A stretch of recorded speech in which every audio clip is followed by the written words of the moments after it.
हमारे नबी ये वो नबी है कि जिसके आने का इंतजार ये जमीन ने भी किया है और आसमान ने भी किया। बोलो सुभान अल्लाह।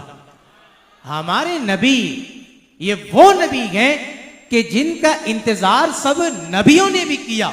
हमारे नबी ये वो नबी हैं कि जिनका इंतजार हूरो गिल्मा ने भी किया। हमारे नबी ये वो नबी हैं कि जिनका इंतजार चरिन परिन ने भी किया।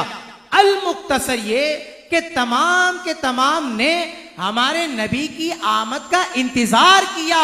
जब हमारे नबी तशरीफ ले आए तो रब ताला ने फरमाया, लोगों सुनो, ये हमारे नबी हैं, ये ऐसे नबी हैं वला के रसूल अल्लाह व खातमन नबीयीन, कि ये अल्लाह के ऐसे रसूल हैं कि अल्लाह ताला ने इन पर नबुव्वत की इमारत को खत्म फरमा दिया गया।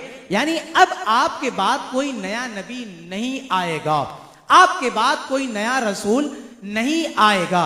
अब जनाबे वाला कोई कहे कि रसूल आ सकता है, नबी आ सकता है, तो अजीजान गिरामी याद रखिएगा फिर वो दायरा इस्लाम में दाखिल नहीं रहता।